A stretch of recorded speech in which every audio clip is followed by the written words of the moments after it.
mereka kan berbicara sejarah, tetapi menafikan bukti sezaman. Bahkan ada konon orang yang secara akademik spesifikasinya di sejarah hanya karena ingin membela kenasaban klan Ba'alwi supaya terkonfirmasi ke Nabi, mereka sampai menafikan bukti sezaman. Jabatan akademiknya, kesarjanaannya itu menurut saya gugur, kepakarannya gugur. Ada seorang pakar sejarah kok menolak data sezaman, berarti kepakarannya di bidang sejarah itu gugur menurut saya. Siapapun orangnya, tidak peduli mereka sudah menduduki titel akademik yang lebih tinggi, kok menolak bukti sezaman, berarti kepakarannya gugur di situ, Mas. Dan Kiai Imad betul-betul mengambil dari sumber asal abad ke-3-4 Hijriah, dirutut dalam konteks ilmu kesejarahan, sehingga dia tahu pada abad 9 sebanyak apapun karya itu, bahkan yang disebutkan oleh Hanif Al-Ataf sampai 140 berapa buku itu, kalau itu ditulis hanya pada abad 9, mengacu pada abad 9, sama halnya bohong. Terima kasih Mas Yusuf.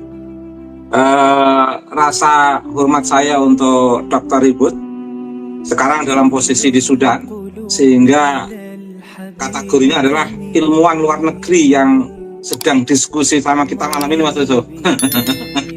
Iya, betul. Jadi tokoh muda NU ini. Jadi tesis Kiai Imad naik kelas tinggi sampai respon ilmuwan Sudan, dan tadi juga diinformasikan banyak beberapa tanggapan. Saya nanti akan menyimpulkan hal yang baru dari buku Kiai Imad dalam konteks kontennya, Mas, dalam konteks isi.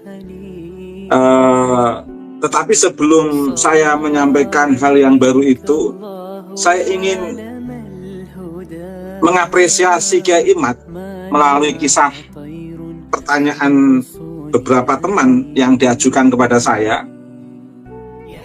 Mengapa saya tidak secara langsung berbicara tentang nasab? Dia memahami saya lebih cenderung mensupport atau mengapresiasi, atau lebih banyak berbicara dari aspek aksiologi dari riset Kiai Imad, tidak berbicara dari secara langsung dalam bentuk riset yang bisa setara atau seimbang dengan risetnya Kiai Imad. Itu pertanyaan yang diajukan ke saya, Mas. Jawaban saya, siapa yang sabar melakukan penelitian seperti Kiai Imad? Karena dalam kondisi apapun, pekerjaan akademik yang dilakukan oleh Kiai Imad itu adalah pekerjaan yang sangat melelahkan, Mas. Nah, mengapa saya katakan sangat melelahkan? Karena ada beberapa hal yang memang agak rumit secara psikologis kaitannya dengan pihak-pihak terkait. Tidak hanya pure penelitian yang bersifat akademik.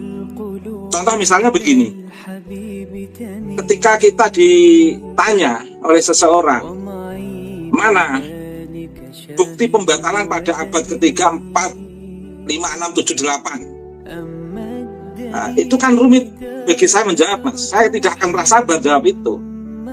Karena bagaimana kita akan bisa menunjukkan bukti pembatalan pada saat itu belum ada pengakuan misalnya, belum ada pernyataan, belum ada pengakuan, dan tidak pernah muncul sebuah pengakuan itu misalnya. Kalau tiba-tiba kita dituntut bukti pembatalannya, kan bisa dijawab secara argumentasi. Bagaimana mungkin kita membuktikan pembatalan uang pernyataannya saat itu tidak ada? Mereka akan balik berargumentasi secara kekanak-kanakan. Ini kan rumit menghadapi human interest seperti ini itu, Mas. Nah, misalnya ada sebuah pengakuan terkait dengan ada pernyataan misalnya tidak ditemukan bukan berarti tidak ada. Ini sebenarnya kan bisa saja sesuatu itu tidak ditemukan bukan berarti tidak ada. Tetapi ketika saya harus melakukan penelitian, ini mukadimah terakhir saya, Mas. Tetapi kalau saya melakukan penelitian kan jadi problem. Mengapa? Tidak ditemukan bukan berarti tidak ada, itu memang benar. Tapi yang menjadi problem adalah itu karena diada-adakan itu. Nah, ketika kita harus mendiskusikan hal-hal yang sepele seperti ini kan jadi bikin support jantung, Mas. Karena harus berhadapan dengan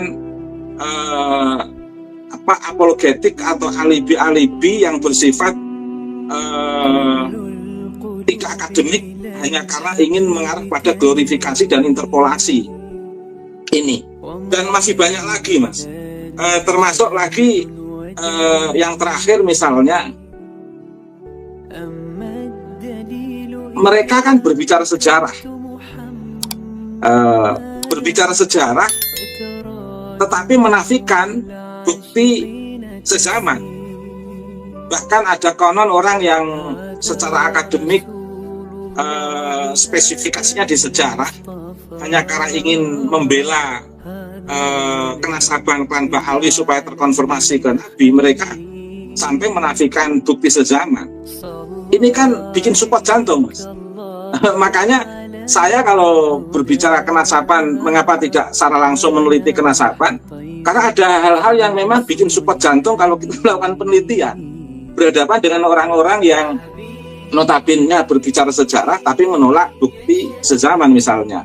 Nah, Kiai Imad itu sangat sabar sekali, Mas. Beliau sosok peneliti yang betul-betul tepat mengambil titik ontologisnya. Sesuatu yang harus diteliti itu betul-betul dipertanggungjawabkan secara epistemologi oleh Kiai Imad. Nah, buku yang dibuat oleh Kiai Imad yang terdiri dari 16 halaman lebih itu betul-betul menjawab seperti yang dikatakan oleh Mas Yusuf secara rinci dari awal sampai akhir, bahkan tidak tanggung-tanggung. Pengantar di buku Hanif Alatas dan kawan-kawan itu yang terdiri dari beberapa pengantar itu betul-betul juga dijawab oleh Kiai Imad. Sampai pengantar pun dijawab oleh Kiai Imad. Karena memang di beberapa pengantar buku Hanif Alatas DKK itu ada banyak masalah yang memang harus ditanggapi oleh Kiai Imad. Sebenarnya sepele, tapi kalau itu tidak ditanggapi nanti akan menjadi suatu pembenaran yang di situ akan terjadi common sense yang justru menyesatkan. Nah, Kiai Imad itu dalam rangka menolak tulisan-tulisan yang ramai yang ditulis oleh 8 orang itu, bagaimana supaya tidak menjadi common sense, sebagaimana common sense-nya Nasab Bahalwi sebelum ada tesis Kiai Imad yang justru dalam tanda kutip merusak sejarah peradaban Islam, itu betul-betul sudah diantisipasi oleh Kiai Imad. Sekali melangkah tidak akan pernah mundur, dan sekali melangkah 230 terlampaui, sehingga hal-hal yang memungkinkan akan menjadi common sense pembenaran publik itu dijawab oleh Kiai Imad dengan penuh kesabaran. Saya sebagai penulis Mas Yusuf itu kalau menjawab pengantar-pengantar seperti itu mungkin saya nggak akan sabar, Mas. Tapi oleh Kiai Imad sabar sekali. Dari beberapa pengantar itu dijawab oleh Kiai Imad dengan penuh sabar, dan bahkan yang menarik dari seluruh tulisan yang ada di Hanif Alatas dan kawan-kawan itu dijawab secara epistemologis oleh Kiai Imad. Dan pembaca nanti kalau sudah punya buku bisa menyaksikan hampir semua tulisan Kiai Imad itu betul-betul berbasis epistemologi yang matang. Epistemologi yang matang berbasis teks. Selain teks juga berbasis data empiris dan rasional. Dan teks yang ditulis oleh Kiai Imad itu memiliki keberlangsungan pengetahuan, memiliki keberlangsungan pengetahuan dari sumber asal. Dalam posisi apapun, menulis sejarah itu tidak terlepas dari sumber asal. Kalau sumber asalnya itu terdistorsi oleh sejarah baru yang mencoba mendistorsi sejarah sumber asal, itu nanti akan kelihatan. Dan Kiai Imad betul-betul mengambil dari sumber asal abad ke-3-4 Hijriah, dirutut dalam konteks ilmu kesejarahan, sehingga dia tahu pada abad 9 sebanyak apapun karya itu, bahkan yang disebutkan oleh Hanif Al-Athaf sampai 140 berapa buku itu, kalau itu ditulis hanya pada abad 9, mengacu pada abad 9, sama halnya bohong. Karena abad 9 itu justru menjadi bendungan yang tidak sehat dalam kajian sejarah ketika akan menjangkau abad ketiga atau 4 atau 4, katakan begitu. Sehingga abad 5, 6, 7, 8 itu juga akan terputus karena dibendung oleh abad ke-9. Nah, awal mula interpolasi dan glorifikasi itu kan munculnya pada abad 9. Dan ini betul-betul dengan cara yang akademik, rasional, empiris, dan betul-betul Kiai Imad itu mengetengahkan sumber epistemologi yang memiliki keberlanjutan data-data yang luar biasa. Menariknya Mas Yusuf, buku ini ditulis sendirian oleh Kiai Imad untuk menjawab 8 penulis sebelumnya, Hanif Al-Athaf dan kawan-kawan itu. Halamannya lebih banyak, dari segi kalimat penyajiannya lebih enak, pemaparannya lebih bisa diterima secara rasional dan empiris, dalam konteks bahasa, dalam konteks data, lebih bisa dipertanggungjawabkan.